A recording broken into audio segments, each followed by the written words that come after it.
भव सागर से पार उतारा नहीं हो सकता।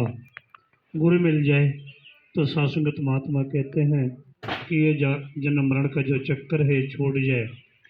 जिस मौत से दुनिया डरती है, भगत दुनिया में संदेश देते हैं कि जय मरण से दुनिया डरे, मेरे मन आनंद है, मरने से तो पाइए पूर्ण परमानंद है।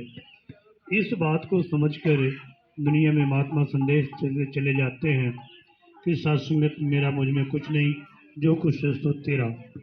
सासंगत सब कुछ सौंप देते हैं गुरु चरणों में और इनका आधार लेकर संसार में जीवन जीते चले जाते हैं।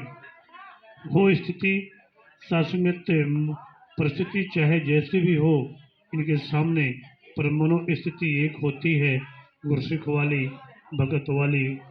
भगत वाले भाव को कभी ये छोड़ते नहीं। सासंगत आज उसी रूप में हम सभी यहाँ बैठकर उस आत्मा के लिए, उस शरीर के जाने के बाद हम सभी ये संदेश दे रहे हैं कि ये दुनिया के लोगों, समय गया तो कुछ हाथ न आए, अंत समय पछताएगा। यमदूतों का संदेशा पहुँचे तो नैनो नीर बहाएगा। ये संदेश दिया जा रहा है आज यहाँ से कि दुनिया के लोगों, इस शरीर में आत्मा के रहते हुए तो परमात्मा को जान ले, तेरा जीवन कृतार्थ हो जाएगा, तेरा जीवन कृतार्थ हो जाएगा। नहीं तो महापुरुषों ने तो लिखा ही, दुनिया में तेरा आना भी व्यर्थ होगा, दुनिया से तेरा जाना भी व्यर्थ हो जाएगा। क्योंकि जिस काम के लिए तू शरीर पकड़ के आया था, शरीर लेके आया था, तो यह काम नहीं कर सका और ना करने की वजह से दुनिया में तू आया था मुस्कुराने के लिए, खुशियाँ प्राप्त करने के लिए, तो रोता हुआ चला गया, रोता हुआ चला गया।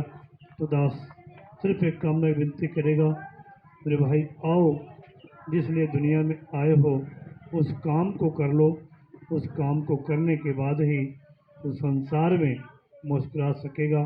संसार में रहते हुए तो संसार के सार से युक्त होकर जिंदगी जी पाएगा और एक संदेश वाहक के रूप में तो संसार में सासंगत रहते हुए अपनी जीवन यात्रा को पार करेगा, जीवन यात्रा को तय कर पाएगा।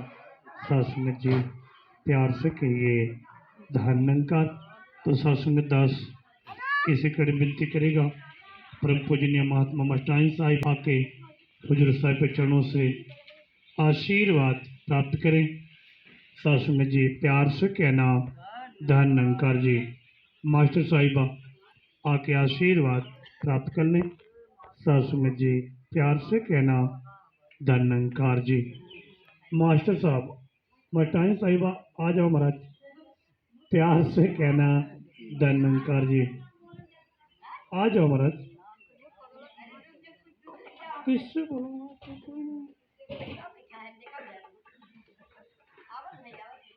सासंगत जी प्यार से कहना धन्यंकार। तो सासंगत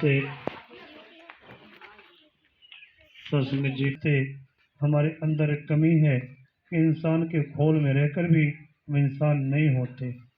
तो सासंगत आओ, इंसान सिर्फ बनाता है गुरु, मानो मनुष्य गुरु बना देता है। जो सासंगत हम मानते नहीं, उस बात को मानकर जीवन जीते। तो पूज्य मस्तानी साहिब प्यार से कहना।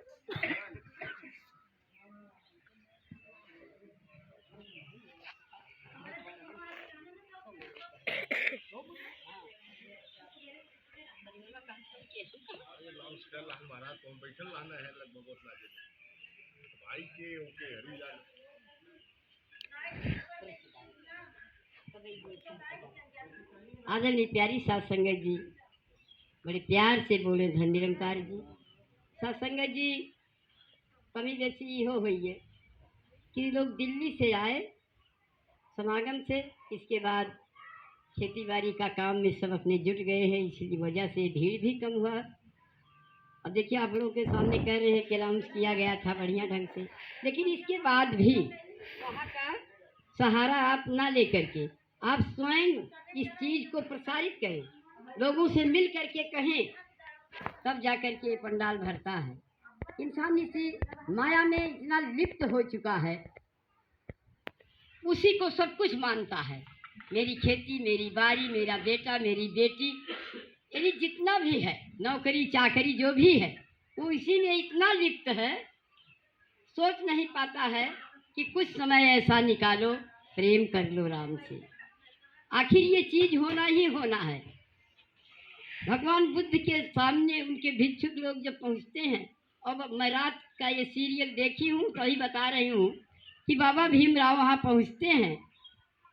उन्होंने प्रश्न डाला कि मैं इस शंका का समाधान चाहता हूँ, थोड़ी सी बात बताए। इसके बाद बोले कल मिलना। कल मिलने के बाद फिर कल मिलना। उन्होंने कहा आपको अपने क्रोध पर नियंत्रण करना होगा, यानी क्रोध अग्नि से तेज होती है। तो क्रोध जो है, पहले आप क्रोध अपन रोकत जा, और एक बाद दुनिया में जब दौड़बा तो दुनिया में हर तरफ दुख है, दुख दिखाई। अब ऐसा मुंगारा हो गई दुख नाय ने, मुझे मन में सोची धनवा नायब है, ये दुखाई गए। एक दुख से अपने दुखी से पंच परेशान है, और दूसरे दुखी आग छेक लेला कि फलाने इतना आगे कैसे बढ़त है। यानी कई प्रकार के दुख है, और सारे दुख का निवारण इस समय के सदगुरु कराला।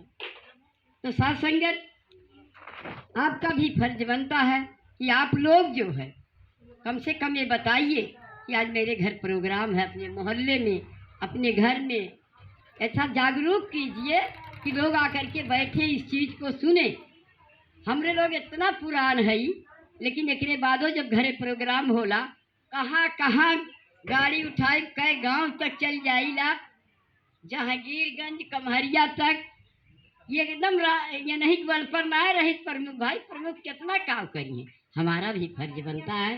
तो आइए, आज आप लोग देख रहे हैं कि महापुरुष जी को तो जब फोटो देखली भाई तो चेहरवा याद आइए। तो साथ संगत जी, ये लोग बड़ी विनम्रता के साथ अपने समय के सदगुरु को पहचाने और अपना समय इनके चरणों में डालें। आइए, हम उनके श्रद्धांजलि में इकट्ठा हुए हैं, और हर किसी से ये बताएं कि जो आपको समय मिला है, अपने परिवार में रह करके सब कुछ करते हुए, लेकिन कुछ समय ऐसा निकालें, ये जान लें कि मैं कौन हूँ, कहाँ से आया हूँ, और कहाँ जाना है, और क्या करना है। जो समय हमें मिला, इस बीच की दूरी में हमको कुछ करना भी है ना। तो सारी चीज़ें इनके दर पर जब आप आएंगे, निमाना होंगे।